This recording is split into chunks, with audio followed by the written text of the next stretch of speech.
Welcome guys GK MCQs MK channel में आपका बहुत बहुत स्वागत है। सब्सक्राइब कीजिए जीके एमसीक्यूज एमके चैनल को और पाइए रोजाना मल्टीपल चॉइस क्वेश्चन जो आपके एंट्रेंस एग्जाम कंपटीशन एग्जाम के लिए बहुत ही हेल्पफुल है। सो गाइज ये हमारा पार्ट सेकंड है, ठीक है। 1 से 50 तक हम डिस्कस कर चुके थे, अब 50 से 100 तक हम इस पार्ट में इंक्लूड कर लेंगे, ठीक है। पहला क्वेश्चन है आपका, मैग्नीशियम के दहन से जो उत्पादक बनते हैं वह है। मैग्नीशियम एक धातु है जिसके दहन से, जिसको जलाने से जो उत्पाद बनता है वह अम्लीय होता है, उदासीन होता है, या फिर सारे होता है, या फिर सभी होता है, ठीक है। एसिडिक होता है, न्यूट्रलाइज होता है, बेस होता है, फिर ऑल। ये आपको सिलेक्ट करना है ऑप्शन। सो गाइस इसका करेक्ट ऑप्शन हो जाएगा हमारा सारे, ठीक है। ये ग्रीन ग्रीन हो चुका है, ऑप्शन सी इसका करेक्ट ऑप्शन है। मैग्नीशियम के दहन से जो उत्पाद बनता है वह सारी होता है, ठीक है। चलते आगे की ओर। नेक्स्ट क्वेश्चन है कि सोडियम, लिथियम, कैल्शियम और निकेल में से किस धातु को चाकू से काटा जा सकता है। सिंपल सा क्वेश्चन है, ठीक है। So simple, sodium, lithium, calcium सभी बताइए किस धातु को चाकू से आसानी से काटा जा सकता है। सो गाइस इसका करेक्ट ऑप्शन हो जाएगा सोडियम। सोडियम धातु को चाकू से आसानी से काटा जा सकता है और ये बहुत ही अभिक्रियाशील होती है। अगर इसको खुला छोड़ दिया जाता है तो ये ज्वलनशील यानी कि जलने लगती है, ठीक है। तब इसको केरोसिन में डिबो के रखा जाता है, डीप करके। नेक्स्ट क्वेश्चन है, आभूषण बनने वाला सोना होता है। आपके जो आभूषण बनते हैं ना, गर्ल्स जानते होंगे सब कुछ आभूषण, ठीक है। तो कौन सा सोना होता है, 22 कैरेट वाला, 24 कैरेट वाला, 16 कैरेट या फिर 23 कैरेट। बहुत अच्छा क्वेश्चन है। आपने ऑप्शन सेलेक्ट कर लिया होगा, ठीक है। तो इसका करेक्ट ऑप्शन मैं चेक कर रहा हूँ। इसका करेक्ट ऑप्शन हो जाएगा आपका सिंपल सा 22 कैरेट, जो कि आपने 10th में पढ़ा हुआ है। बहुत सारे स्टूडेंट पूछ रहे हैं सर इतने इजी क्वेश्चन आएंगे क्या। देखो इजी भी आएंगे, हार्ड भी आएंगे, ठीक है। बहुत सारे आपको इतने इजी मिल जाएंगे जो कि सबको आ रहे होंगे, बट बहुत सारे स्टूडेंट एक्साइटेड होकर उनको गलत करके आते हैं, तभी एग्जामिनर वो ईजी क्वेश्चन भी देते हैं, ठीक है। और हार्ड तो देंगे आपके 12th लेवल के क्वेश्चन आएंगे, ठीक है, जिसके मैं अभी प्रैक्टिस करा रहा हूँ। बहुत सारे इसमें भी इंक्लूड हुए हैं और ईजी भी सारे प्रकार के क्वेश्चन है, देखो, ठीक है। ताकि आपका BS नर्सिंग, GNM, ठीक है, क्योंकि GNM थोड़ा BS नर्सिंग से लो लेवल पर आता है, तो वहाँ पर थोड़े कम हार्ड क्वेश्चन पूछे जाते हैं, तो थोड़ा सा उनको ध्यान में रखना पड़ता है GNM वालों को, ANM वालों को, ठीक है। तो उनके लिए तो ये बहुत हार्ड है। ये आप BSc वाले हैं इसलिए आपको ईजी लग रहा है, ठीक है, बट क्वेश्चन सेम ही आते हैं, ये जो ईजी है ना, ठीक है। और आपके कमेंट आए थे कि चैप्टर वाइज चाहिए, तो वो भी हम चैप्टर वाइज भी स्टार्ट कर देंगे, बट हमारा ये जो पार्ट है ना, फर्स्ट सेकंड थर्ड फोर्थ पूरा हो जाए उसके बाद चैप्टर वाइज ही आपको करवा देंगे, ठीक है, जैसे आपकी इच्छा। हाँ, चैप्टर वाइज रहेगा तो बेस्ट रहेगा, तो हम करा देंगे चैप्टर वाइज, ठीक है। नेक्स्ट है आपका, सिल्वर तथा कॉपर उष्मा के क्या है, सबसे अच्छे चालक, कम चालक, अचालक, या फिर सबसे अच्छे कुचालक। सिल्वर तथा कॉपर, सिंपल सा क्वेश्चन है। सो गाइस इसका सबसे अच्छे चालक है, ठीक है, उष्मा के। नेक्स्ट है आपका, इनमें से कौन सी धातु द्रव अवस्था में पाई जाती है। लोहा, मरकरी, चांदी या फिर अन्य। धातु है लेकिन लिक्विड है, देख लो, मेटल से बट लिक्विड है, लिक्विड स्टेट में पाया जाता है। सो सिंपल इसका करेक्ट ऑप्शन है मरकरी, पारा, ठीक है। पारा देखा होगा आपने, कभी डॉक्टर के पास गए होंगे तो आपने देखा होगा, कुछ इस प्रकार का थर्मामीटर होता है, इसमें पारा भरा हुआ आता है, उसकी बात हम करें वो धातु होती है, ठीक है। अगला है आपका, निम्न में से किस धातु को केरोसिन में डुबो के रखा जाता है। जैसे कि मैंने बोला था, अधिक अभिक्रियाशील धातु है, सोडियम, मैग्नीशियम, जिंक, क्या सभी। सो गाइस इसका करेक्ट ऑप्शन हो जाएगा सोडियम। सोडियम को केरोसिन में डीप करके रखा जाता है, अगर इसको पानी वानी में से खुला छोड़ेंगे तो ये जलने लगता है। अगला है आपका, निम्न में कौन अधातु पानी में डुबाकर रखी जाती है। अधातु है गाइज, कंफ्यूज मत हो जाना। बहुत सारे स्टूडेंट क्या होते हैं, अगर आपने पढ़ लिया कि निम्न में से कौन सी अधातु पानी में डुबोकर रखी जाती है, अगर यहाँ पर सोडियम का ऑप्शन दे दिया तो उस पर टिक कर देते हैं, तो ये गलती आपको नहीं करनी है। सल्फर, श्वेत फास्फोरस, लाल फास्फोरस या फिर आयोडीन। कौन सी अधातु पानी में डुबोकर रखी जाती है। सो सिंपल इसका करेक्ट ऑप्शन हो जाएगा श्वेत पासपोरस अधातु पानी में डुबोकर रखी जाती है। और दूसरी तरफ है सोडियम धातु जिसको केरोसिन में डुबोकर रखा जाता है। और एक तरफ है कि अधातु श्वेत फास्फोरस जिसको पानी में डुबोकर रखा जाता है। तो पानी वाली भी याद रख लो और केरोसिन वाली भी, ठीक है। नेक्स्ट है आपका, निम्न में कौन सी धातु तार के रूप में उपलब्ध है? Calcium, magnesium, copper, lead. कौन सी धातु तार के रूप में उपलब्ध है? सो इसका करेक्ट ऑप्शन हो जाएगा कॉपर, ठीक है। नेक्स्ट है,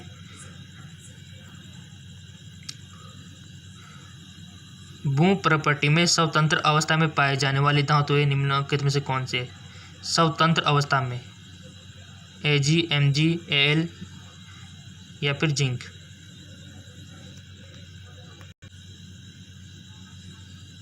सो आपको वन ऑप्शन यहाँ पर सिलेक्ट कर लेना है। भूप्रपट्टी में यानी कि पृथ्वी में स्वतंत्र अवस्था में पाए जाने वाली सिंपल Ag, ठीक है। जैसे कि मैंने बोला था कि सोना चांदी ऐसी धातु है जो कि कम अभिक्रियाशील होती है, ठीक है। नेक्स्ट है आपका, निम्न में कौन अधातु है? कोबाल्ट, हाइड्रोजन, लोहा, सोना। कौन अधातु है? Non metal. सो इसका करेक्ट ऑप्शन हो जाएगा हाइड्रोजन एक नॉन मेटल है, ठीक है। बाकी सब मेटल है, कोबाल्ट, लोहा, सोना, ठीक है। चलते आगे की ओर। नेक्स्ट आपका बहुत ही अच्छा क्वेश्चन है, तांबा एवं टीन के मिश्र धातु को क्या कहते हैं?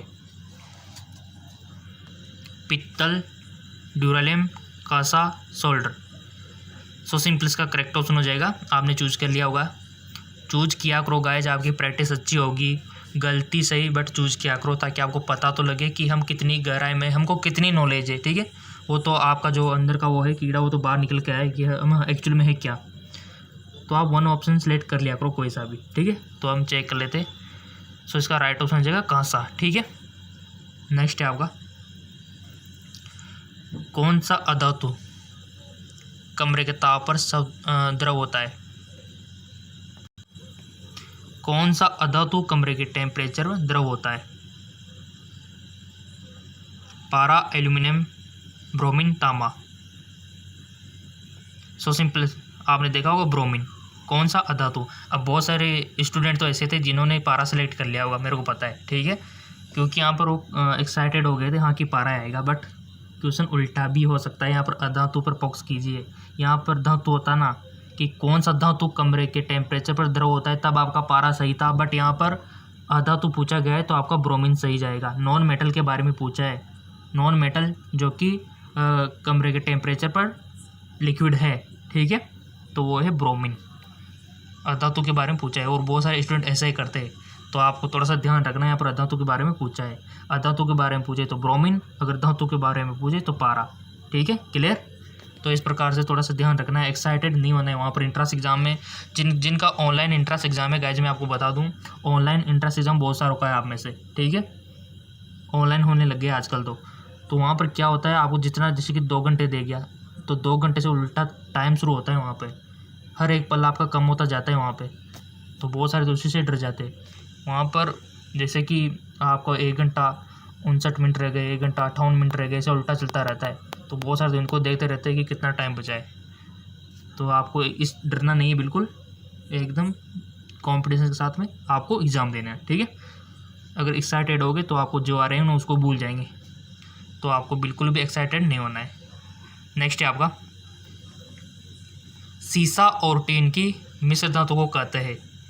सिंपल, स्टील, उपधातु, गन मेटल या फिर सोल्डर। सीसा और टीन की मिश्र धातु को क्या बोलेंगे?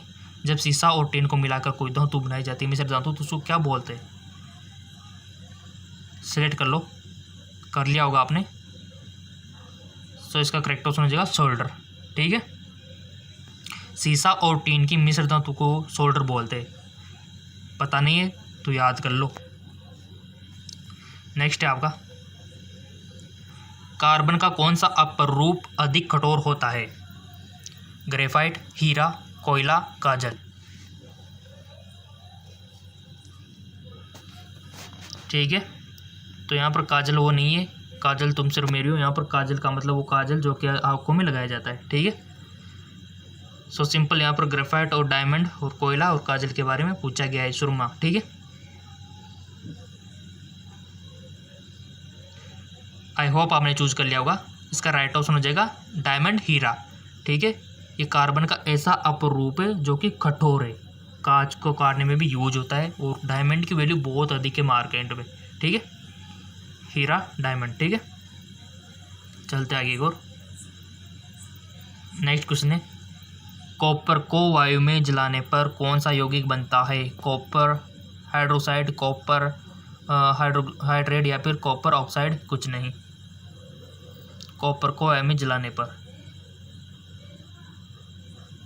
सो इसका करेक्ट ऑप्शन हो जाएगा कॉपर ऑक्साइड। ठीक है, कॉपर ऑक्साइड बनता है। नेक्स्ट है आपका, सिलिका क्या है? उपधातु है, धातु, अधातु या फिर इसमें से कोई नहीं? मेटल, नॉन मेटल एक होता है उपधातु। ठीक है, तो इसका करेक्ट ऑप्शन हो जाएगा उपधातु। सिलिका क्या है? उपधातु। ठीक है, यानी कि दोनों के गुण इसमें मौजूद है। नेक्स्ट है आपका, दांतों को पीटकर पत्थर बनाना आसान है, यानी कि चद्दर यहाँ पर बनाना आसान है। यह दांतों के किस गुणधर्म को बतलाता है? कठोरता को, आघात वर्तना, चालकता या फिर सक्रियता? धातु को पीटकर चद्दर, यहाँ पर मिसप्रिंट है, चद्दर बनाना। ठीक है, तो ये क्या कहलाता है? सिंपल सा क्वेश्चन है गाइस, आपने पढ़ा हुआ है सब कुछ 8वीं 10वीं में, क्वेश्चन वहाँ से भी बनेंगे। ठीक है, कुछ ना कुछ तो 12th के तो मैं इतने हार्ड क्वेश्चन कराऊंगा कि आपको बहुत सारे बैठेंगे भी नहीं। ठीक है, हाँ अभी सिंपल सिंपल कर लेते, थोड़ा सा आपको हार्ड की तरफ, अभी सिंपल से हार्ड की तरफ लेके चलेंगे। सो सिंपल इसका आघात वर्तनी बोलते हैं। ठीक है, और दूसरी तरफ आपको पता है कि खींच कर तार बनाने के गुण को तन्यता बोलते हैं। नेक्स्ट चलते हैं आप आगे की ओर, अगर किसी मिश्र धातु में एक धातु पारद है तो उसको क्या कहेंगे? बहुत अच्छा क्वेश्चन। अगर किसी मिश्र धातु में एक धातु पारा है तो उसको क्या कहेंगे? ऐसे क्वेश्चन बनते हैं गाइस। पारद मिश्र धातु, आयरन मिश्र धातु, अलगम या फिर जिंक मिश्र धातु? सो सिंपल इसके हमारा जो करेक्ट ऑप्शन हो जाएगा वो हो जाएगा अमलगम। ठीक है, अमलगम आपने 10th में पढ़ चुके हो। ठीक है, अगर किसी मिश्र धातु में एक धातु पारा होगा तो इसको अमलगम बोल देंगे। नेक्स्ट है, कंपटीशन एग्जाम में पूछा जाता है बहुत सी बार, लोहे पर भाप की अभिक्रिया में कौन सा गैस उत्पन्न होता है? लोहे पर भाप की अभिक्रिया में कौन सा गैस उत्पन्न होता है? लोहे पर भाप में अभिक्रिया से कौन सा गैस उत्पन्न होता है? सिंपल सा क्वेश्चन है, हाइड्रोजन, ऑक्सीजन, अमोनिया या फिर नाइट्रोजन? लोहा जो होता है उस पर आप भाप की अभिक्रिया करा रहे हो। सो आपने सेलेक्ट कर लिया होगा, इसका करेक्ट ऑप्शन हो जाएगा हाइड्रोजन गैस। ठीक है, नेक्स्ट है, निम्न में कौन सा गुण कार्बनिक यौगिकों में प्राय नहीं होता है? जल में विलेयता, निम्न द्रवणांक या कि ज्वलनशीलता या फिर सभी? कार्बनिक यौगिकों में नहीं होता है, यानी कि आपको ये चीज़ पता होनी चाहिए कि कौन कौन से गुण कार्बनिक यौगिकों में होते हैं, तब तो आप इसको कर पाओगे इजली। और बहुत सारे क्वेश्चन ऐसे ही बनते हैं, नहीं होता है ना, इसका मतलब वो पूछा जाता है कि आपको उसके बारे में कितनी नॉलेज है। ठीक है, जैसे कि हमारे 12th से क्वेश्चन बना था कि प्लाज्मिड के बारे में, प्लाज्मिड जानते हैं ना, प्लाज्मिड में कौन सा गुण मैच नहीं होता है, तो यानी कि आपको पता होना चाहिए कि प्लाज्मिड में कौन कौन से गुण होते हैं। ठीक है, इनको नॉलेज चेक करना चाहता है कि इसको कितना पता है। सो यहाँ पर भी आपको वही बताने कि कार्बनिक यौगिकों में नहीं है, तो आपने सेलेक्ट कर लिया होगा। सो इसका करेक्ट ऑप्शन जो है जल में विलेयता। ठीक है, नेक्स्ट क्वेश्चन है आपका, निम्न में कौन विद्युत का सुचालक है? एथेनॉल, ग्रेफाइट, हीरा, एल्किन? विद्युत का सुचालक यानी कि जिसमें करंट बह सकता है, विद्युत द्वारा प्रवाहित हो सकती है। आई होप आपने सेलेक्ट कर लिया होगा, इसका करेक्ट ऑप्शन हो जाएगा ग्रेफाइट। ठीक है, पेंसिल में आपने देखा होगा, पेंसिल तो सबने देखी है बचपन में, खूब यूज हुई है, और इसके अंदर आपने ब्लैक सी देखी होगी, एक रॉड होती है ग्रेफाइट की जिसे आप लिखते हो। ठीक है, वो जो होती है ना वो विद्युत की सुचालक होती है। ठीक है, आप ये मत सोच लेना कि पूरी पेंसिल जिसमें लकड़ी का भेद, लकड़ी तो क्या है चालक होती है, उसके अंदर जो ग्रेफाइट है वो चालक होता है। ठीक है, नेक्स्ट है आपका, निम्न में कौन कार्बन के अपरूप है? हीरा, फ्लोरीन, ग्रेफाइट या फिर सभी? कार्बन के अपरूप है। सो सिंपल, इसका करेक्ट ऑप्शन हो जाएगा सभी। ठीक है, हीरा भी है, फ्लोरीन भी है और ग्रेफाइट भी है। नेक्स्ट क्वेश्चन है, निम्न में कौन एल्कोहल पेय के लिए उपयुक्त है? मेथेनॉल, एथेनॉल, हेक्सेनॉल या फिर प्रोफेनॉल? पीते हैं ना वो वाला, देखे होंगे आपने तो बहुत सारे आसपास ड्रिंकिंग करने वाले, तो वो कौन सा होता है इसमें? आई होप आपने वन ऑप्शन सेलेक्ट कर लिया होगा। Check now. एथेनॉल, ठीक है, वो एथेनॉल होता है जो पेय में यूज होता है। मेथेनॉल तो थोड़ा विष टाइप का होता है, ठीक है, तो ये पॉइजन टाइप का होता है। मेथेनॉल, एथेनॉल थोड़ा ठीक होता है। तो अगर थोड़ा सा भी मिला दिया जाता है, प्रयोगशाला में मिला दिया जाता है ताकि उसका दुरुपयोग ना हो। ठीक है, 100% एल्कोहल होता है प्रयोगशाला में और बाकी का सब मिलावट होते हैं। अब आपको पता है कि किस में कितना होता है, वो तो पता ही होगा। नेक्स्ट है आपका, कार्बन क्या है? धातु है, धातु है, उपधातु है, इनमें से कोई नहीं। कार्बन, आई होप आपने सिलेक्ट कर लिया होगा वन ऑप्शन। Check now. अधातु, कार्बन क्या है? अधातु है। क्या ये सही है? आपने भी देखा होगा कार्बन वाला चैप्टर, किसको अधातु माना जाए या धातु माना जाए, तो आप कमेंट करके बता सकते हो किसको क्या माना जाए। यहाँ पर अधातु ऑप्शन सही दिया हुआ है। ठीक है, नेक्स्ट है आपका, क्लोरोफॉर्म का क्वथनांक बताइए। Most important question. 391 के, 334 के और 351 के या फिर 111 के। बहुत ही अच्छा क्वेश्चन है और थोड़ा सा डिफिकल्ट लग सकता है आपको, बट आंसर देने का प्रयत्न करना है। आप बोल रहे थे कि इजी क्वेश्चन है, अब लो हार्ड आ गया थोड़ा सा।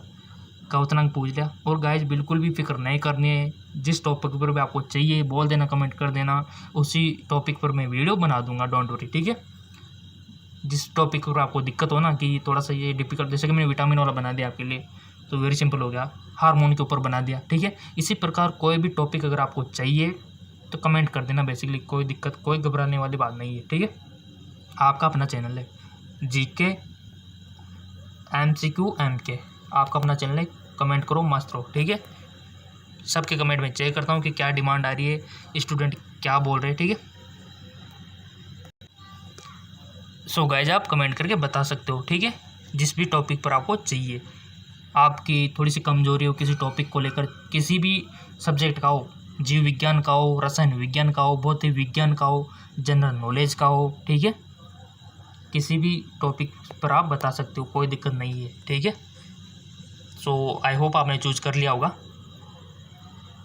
चैप्टर वाइज ही हम करा देंगे, डोंट वरी। ठीक है, सो आपने सिलेक्ट कर लिया होगा। सो सिंपल इसका राइट ऑप्शन हो जाएगा 334 के। ठीक है, अगर आपका गलत था तो कोई दिक्कत नहीं, इसको याद रख लेना, नेक्स्ट टाइम एंट्रेंस एग्जाम तक याद रख लेना आप। तो बस क्लोरोफॉर्म का क्वथनांक, इसी प्रकार ऑर्डर का भी पूछा जा सकता है। ठीक है, चलते हैं नेक्स्ट। नेक्स्ट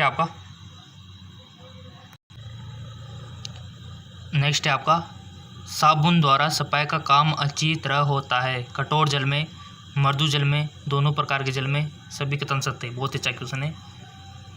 किस में अच्छा होता है गाइज? देखो आपको पता है कि वाटर जो होता है ना, दो प्रकार का होता है, एक होता है हार्ड वाटर, एक होता है सॉफ्ट वाटर। ठीक है, तो साबुन किस में अच्छा परफॉर्मेंस करता है, किस में अच्छा काम करता है? आई होप आपने चूज कर लिया होगा। सो सिंपल इसका करेक्ट ऑप्शन हो जाएगा मृदु जल, यानी कि सॉफ्ट वाटर। ठीक है, और गाइज आपके लिए भी सॉफ्ट वाटर ही ठीक होता है। ठीक है, आपके हेयर के लिए, आपकी स्किन के लिए सॉफ्ट वाटर बेस्ट। ठीक है, ये जो हार्ड वाटर होता है ना तो ये किसी हेयर के लिए भी सही नहीं है। अगर आपका पानी अगर हार्ड वाटर है तो समझो आपके हेयर फॉल होने लगेंगे, यानी कि बाल झड़ने लगेंगे कठोर वाटर से। ठीक है, और आपकी स्किन के पे भी तरह तरह के पैचेस हो जाएंगे, स्किन भी ब्लैक टाइप की हो जाएगी। ठीक है, और डेंड्रफ हो जाएगा बहुत सारा अगर कठोर जल है तो। और साबुन इसमें जाग ही नहीं देता ज़्यादा से ज़्यादा, और कठोर जल जहाँ भी गिरेगा वहाँ पर धब्बा छोड़ देगा वाइट वाइट सा। ठीक है, तो बहुत सारी जगह देखा होगा आपने कि पानी गिरता है तो वाइट वाइट धब्बे छूट जाते हैं, साबुन के साथ झाग बढ़िया नहीं बन रहे, तो कठोर जल है जो कि बेकार है। ठीक है, और अधिकतर सिटीज़ एरिया में, मेट्रो सिटीज़ में ज़्यादा मिलता है कठोर जल। और इसीलिए अगर कोई गांव से कोई भी स्टूडेंट, कोई भी पर्सन, कोई भी व्यक्ति पढ़ने के लिए या फिर पढ़ाने के लिए, किसी भी रोज़गार के लिए जाता है शहरों में, तो उनके बाल झड़ना स्टार्ट हो जाते हैं। उनकी मेन वजह कठोर जल है। ठीक है, गांव से अगर कोई शहर में जाता है ना और बाल झड़ने लग गए तो समझ लो कि कठोर जल उनको सूट नहीं कर रहा। तो ऐसे में इनका ट्रीटमेंट क्या है? तो ट्रीटमेंट सिंपल सी बात है कि कठोर जल को क्या किया जाए, मर्दू बनाया जाए। तो मर्दू कैसे बनाओगे? नेचुरल मेथड है, फिटकरी डाल के बना सकते हो, सोडियम बाइकार्बोनेट डाल के आप उसको मर्दू बना सकते हो, सॉफ्ट वाटर बना सकते हो। तो यही ट्रीटमेंट है कठोर जल को मर्दू बनाने का। ठीक है, तो डिटेल में मैंने आपको समझा दिया। किसी के प्रॉब्लम है बाल झड़ने की पानी से, ठीक है, देखो कोई गांव से शहर जाता है तो उनको ज़्यादा होती है, तो कमेंट करके बता सकते हो किसको है। ठीक है, नेक्स्ट है आपको, निम्न में कौन जल में अम्लीय है? बहुत अच्छा क्वेश्चन, यानी कि आपको पता होना चाहिए कि कौन कौन से यहाँ पर जो ऑप्शन दिए हुए हैं वो जल में विलय है। एथाइन, ग्लूकोज, एथेनोइक अम्ल, अन्य। जल में अविलय, अनसोल्युबल, वाटर अनसोल्युबल। आपने सेलेक्ट कर लिया होगा। इसका जो राइट ऑप्शन हो जाएगा एथाइन। एथाइन जो होता है जल में अविलय होता है। ठीक है, चलते आगे की ओर। हीरा और ग्रेफाइट कार्बन के क्या है? सिंपल सी बात है, अपरूप है, समस्थानिक है, बहुलक है या फिर समावयवी है। सो सिंपल कार्बन के अपरूप है। ठीक है, नेक्स्ट है आपका, उस हाइड्रोकार्बन का नाम बताइए जिससे एथेनॉल बनता है। Methane, butane, ethane, benzene. उस हाइड्रोकार्बन का नाम बताइए जिससे एथेनॉल बनता है। सो आपने सिलेक्ट कर लिया होगा। इसका करेक्ट ऑप्शन हो जाएगा इथेन। ठीक है, इथेन हाइड्रोकार्बन है जिससे एथेनॉल बनता है। नेक्स्ट है आपका, पेंसिल बनाने में कार्बन के किस अपरूप का उपयोग किया जाता है? Coke, isoprene, graphite, charcoal. So simple, सबको पता है ग्रेफाइट। ठीक है, ग्रेफाइट अलग चीज़ है, ग्रेनाइट अलग चीज़ है। ठीक है, याद रखना इसको, ग्रेफाइट और ग्रेनाइट अलग अलग चीज़ है दोनों। चलते आगे की ओर। नेक्स्ट क्वेश्चन है गाइज आपका, रबर निम्न में से किसका बहुलक है? आइसोप्रीन का, प्रोपीन का, एथिलीन का या फिर एसिटिलीन का। रबर जो होता है किसका बहुलक है? कौन सी इकाइयाँ मिलकर उसको पूरा करते बनाती है? आपको वन ऑप्शन सेलेक्ट कर लेना है। आई होप आपने कर लिया होगा। इसका करेक्ट ऑप्शन हो जाएगा आइसोप्रीन। ठीक है, आइसोप्रीन से मिलकर बना हुआ होता है, यानी कि ये आइसोप्रीन का बहुलक है। इसी प्रकार आपको जो आपके जो बुक्स में दिया हुआ है ना, बहुत सारी चीज़ें दी हुई है, नायलॉन 26, ठीक है, और भी बहुत सारी चीज़ें दी हुई है। उन सबको देख लेना है कि कौन सी पीवीसी हो गया, कौन सी चीज़ पॉलीथीन हो गया, इनकी इकाइयाँ क्या है, ये किस चीज़ से मिलकर बनी है। ठीक है, वो चीज़ आपको पता होना चाहिए, अक्सर पूछ लिया जाता है ये। नेक्स्ट है आपका,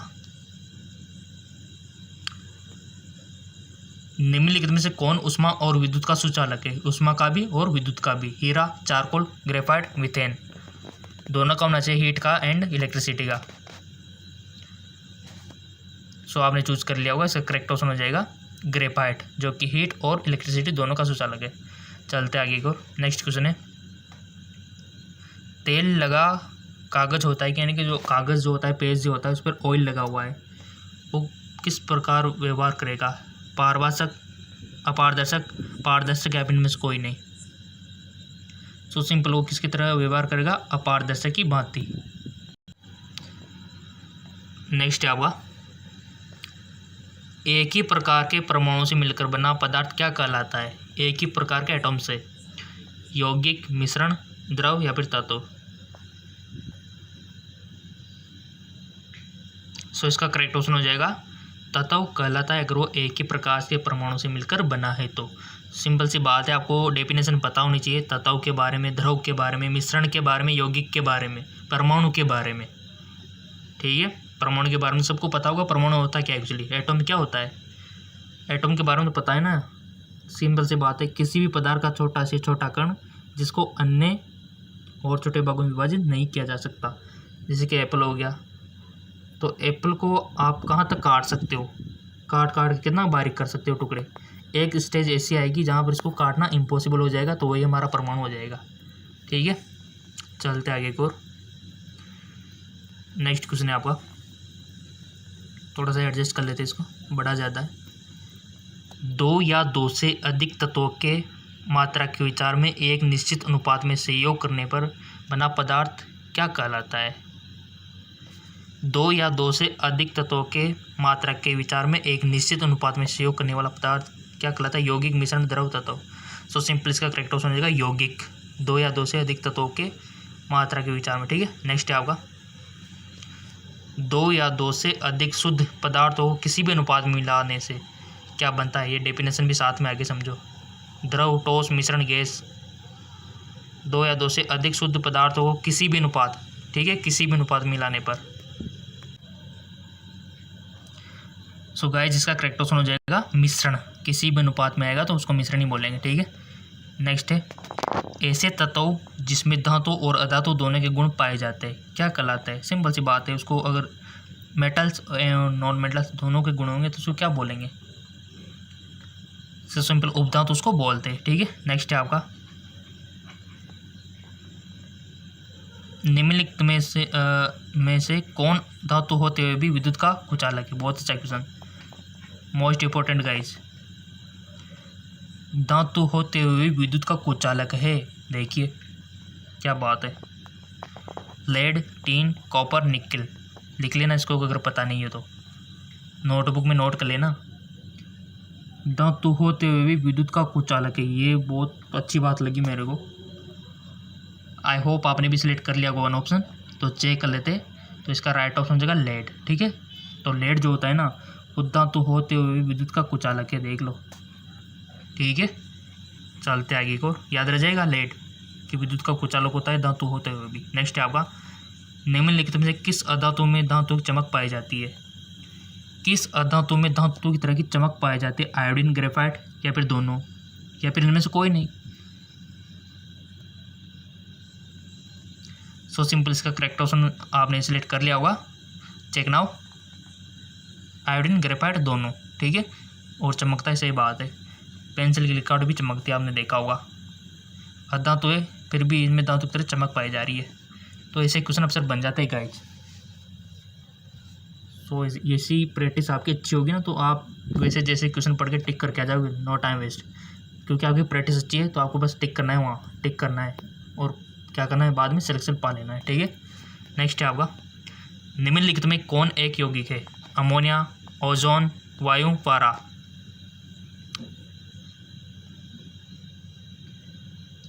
सो सिंपल इसका करेक्ट ऑप्शन हो जाएगा अमोनिया, ठीक है। चलते हैं नेक्स्ट क्वेश्चन की ओर। अमोनिया एक यौगिक है, चलते आगे की ओर। नेक्स्ट है, निम्नलिखित में से किस पदार्थ में ऑक्सीजन नहीं है? मिट्टी का तेल, कांच, रेत, सीमेंट। किस पदार्थ में ऑक्सीजन नहीं है? आई होप आपने सिलेक्ट कर लिया होगा। इसका करेक्ट ऑप्शन हो जाएगा मिट्टी के तेल में ऑक्सीजन नहीं होती है, ठीक है। तभी तो आपको पता है कि बहुत सी मेटल्स, हैवी मेटल्स जो अधिक अपग्रहशील होती है, उनको मिट्टी के तेल में रखा जाता है क्योंकि इसमें एब्सेंस होती है ऑक्सीजन, ठीक है। नेक्स्ट है क्वेश्चन आपका, वायु क्या है? यौगिक है, मिश्रण है, द्रव है, विलयन है, बताइए।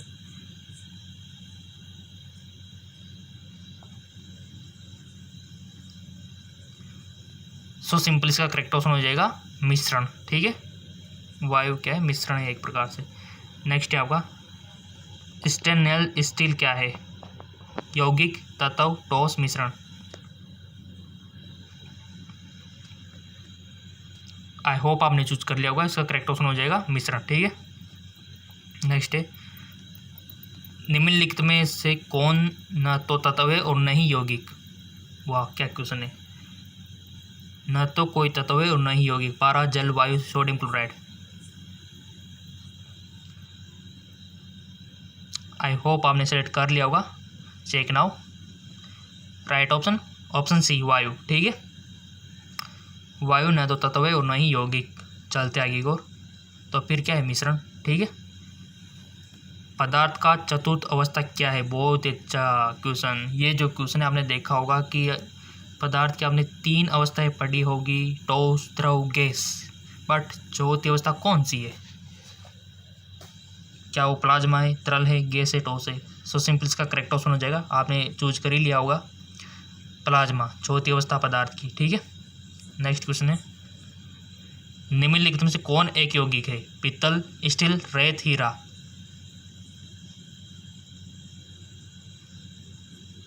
गाइज आपके क्वेश्चन आ रहे थे ना कि हार्ड क्वेश्चन, तो हार्ड क्वेश्चन तो आपको पता है कि जेके लोन जो चैनल है जेके लोन जॉब, वहाँ पर मिल जाएंगे आपको हार्ड क्वेश्चन, अगर आपको हार्ड ही करना है तो। ठीक है, लिंक में नीचे डिस्क्रिप्शन में दे दूंगा। वैसे जिसको पता है वो तो कर ही रहे होंगे वहाँ पे भी, जेके लोन जॉब चैनल पर भी हार्ड क्वेश्चन, क्योंकि वहाँ पर टोटल क्या है हार्ड टाइप के क्वेश्चन है, आपको मिल जाएंगे। लिंक में नीचे डिस्क्रिप्शन में दे दूंगा, डोंट वरी।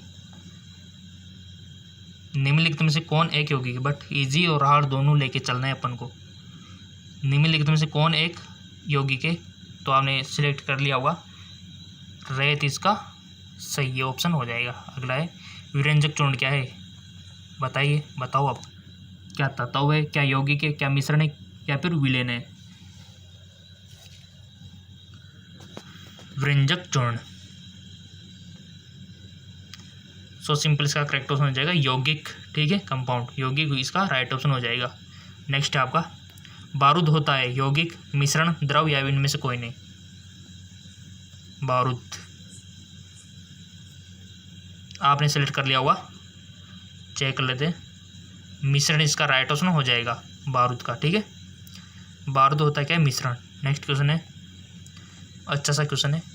विश्व का प्रत्येक पदार्थ अत्यंत सूक्ष्म कणों से मिलकर बना है, यह सबसे पहले किसने कहा? बताइए। विश्व का प्रत्येक पदार्थ अत्यंत सूक्ष्म कणों से मिलकर बना है, यह सबसे किसने कहा? रदरफोर्ड, डाल्टन, कनाद, इनमें से कोई नहीं। साइंटिस्टों की नॉलेज होनी चाहिए तभी जाके आप इसको कर पाओगे। सो सिंपल इसका करेक्ट ऑप्शन हो जाएगा कनाद। ठीक है, याद रह जाएगा। याद नहीं है तो आप लिख सकते हो, नोट कर सकते हो। नेक्स्ट है कोयला क्या है? जैसे कि हम पढ़ चुके थे, लास्ट क्वेश्चन है आपका और बहुत अच्छा है। कोयला क्या है? यौगिक, मिश्रण, तत्व, ठोस। सो सिंपल इसका करेक्ट ऑप्शन हो जाएगा तत्व। ठीक है, ये एक तत्व है। सो गाइस ये हमारा पार्ट 2 कंप्लीट हो गया है, जिसमें हमने 50 से 100 तक कर लिए। पार्ट 3 में 100 से 150 तक कर लेंगे और चैप्टर वाइज आपको मिल जाएंगे। बट पहले आपको फिजिक्स के चाहिए, केमिस्ट्री के चाहिए, बायो के चाहिए, कौन से सब्जेक्ट से चैप्टर वाइज चाहिए आपको बताना है। ठीक है, और आपको हार्ड क्वेश्चन चाहिए ना, तो जेके लोन जॉब चैनल है, उसका लिंक मैं डिस्क्रिप्शन दे दूंगा, वहाँ पे आपको हार्ड क्वेश्चन मिल जाएंगे। डोंट वरी, देखो सब हार्ड को भी करना है, ईजी को भी करना है। ठीक है, और अधिक मल्टीपल क्वेश्चन चाहिए तो चैनल को सब्सक्राइब करके बेल आइकन पर प्रेस कर लो। और अभी और क्वेश्चन चाहिए तो नीचे डिस्क्रिप्शन में लिंक दिया हुआ है, और अधिक मल्टीपल क्वेश्चन आपको मिल जाएंगे। जो क्लास आपने मिस कर दिए तो नीचे डिस्क्रिप्शन में लिंक दिया हुआ है, वहाँ से आप देख सकते हो। ठीक है, तो कमेंट कीजिए जिस टॉपिक पर आपको चाहिए, और जाइए नीचे डिस्क्रिप्शन में लिंक दिया हुआ है, वहाँ पर आपको बहुत सारे मल्टीपल क्वेश्चन के ऑप्शन मिल जाएंगे। ओके, धन्यवाद।